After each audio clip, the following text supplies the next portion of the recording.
नमस्कार, मेरा नाम है अभयराज और निष्पक्ष दिव्य संदेश के YouTube मंच पर आपका स्वागत है। लोकसभा चुनाव में कांग्रेस नेता राहुल गांधी ने अपने कोर वोट बैंक रहे अगड़ों की परवाह किए बिना पिछड़ा और दलित कार्ड खेला था। कांग्रेस का यह सियासी प्रयोग सफल रहा है। राहुल गांधी अभी भी सामाजिक न्याय के मुद्दे पर कायम हैं और जातिगत जनगणना को लेकर सड़क से संसद तक मोर्चा खोल रखा है। ऐसे में राहुल गांधी के सियासी एजेंडे को उत्तर प्रदेश कांग्रेस ने आगे बढ़ाने का फैसला किया है। जाति जनगणना के मुद्दे पर शुक्रवार से कांग्रेस प्रदेश के इकाई संगठनों ने 3 दिवसीय अभियान शुरू कर रही है, जिसके जरिए ओबीसी और दलित समुदाय के विश्वास को जीतने का प्लान है। उत्तर प्रदेश में 6 सीटों पर मिली जीत से कांग्रेस के हौसले बुलंद हैं। एक दशक के बाद दिल्ली की सियासत में बड़ी ताकत के चलते कांग्रेस को प्रदेश की राजनीति में उभरने की उम्मीद जगा दी है। इसीलिए कांग्रेस लोकसभा चुनाव में किए गए सियासी प्रयोग पर कायम रहने का फैसला लिया है। दलित, ओबीसी और सामाजिक न्याय वाले मुद्दे पर आगे बढ़ने के लिए कांग्रेस के अल्पसंख्यक पिछड़ा वर्ग और फिशरमैन विभाग ने संयुक्त रूप से जातिगत जनगणना के पक्ष में समर्थन जुटाने के लिए 9 अगस्त से 11 सितंबर तक जागरूकता अभियान चलाएगी।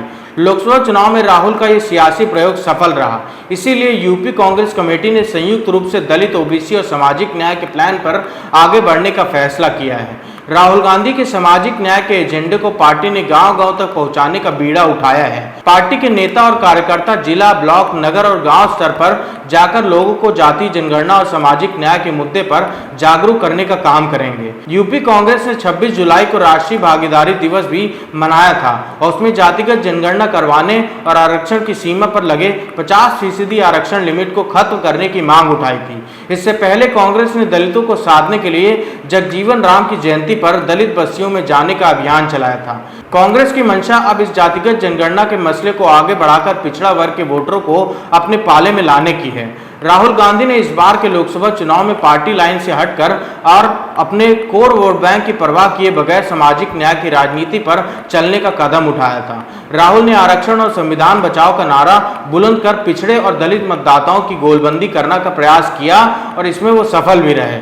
असर ये हुआ कि पिछले चुनाव में 62 सीटों पर सिमटने वाली कांग्रेस 99 सीटों पर पहुंच गई और यूपी में 1 सीट से बढ़कर 6 सांसद हो गए हैं। इसके अलावा 5 सीटों पर उसे मामूली वोटों से हार का मुंह देखना पड़ा है।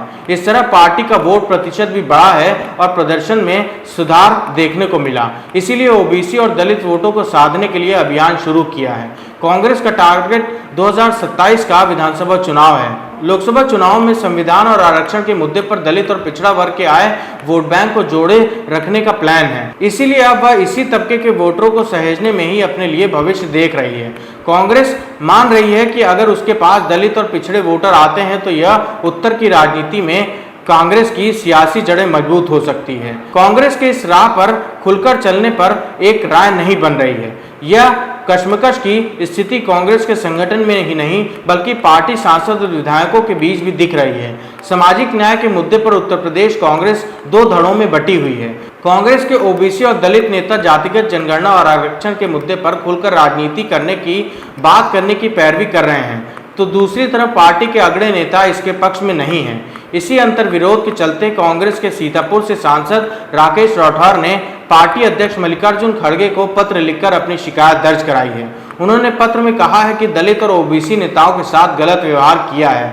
उनके साथ ही संजय दीक्षित पर जातिवाद और उन्हें अपमानित करने का काम किया है। ओबीसी समुदाय से आने वाले राकेश राठौर ने पत्र में लिखा है कि वंचित वर्गों के लोग राजनीति में इसलिए आते हैं क्योंकि वह अपने समुदाय के लिए सम्मान चाहते हैं। राठौर ने कहा कि अगर किसी निर्वाचित सांसद के साथ ऐसा होता है तो आप कल्पना कीजिए कि पार्टी में दलित, ओबीसी और अल्पसंख्यक समुदाय के कार्यकर्ता कैसा व्यवहार का सामना कर रहे होंगे। इस तरह कांग्रेस एक तरफ जातिगत जनगणना के मुद्दे को धार देकर ओबीसी को साधना चाहती है तो दूसरी तरफ पार्टी के ओबीसी सांसद अपने ऊपर होने वाले भेदभाव को उठाकर पार्टी को दोराहे पर खड़ा कर दिया है। ऐसे में ओबीसी और दलित समाज का विश्वास कांग्रेस कैसे जीत पाएगी।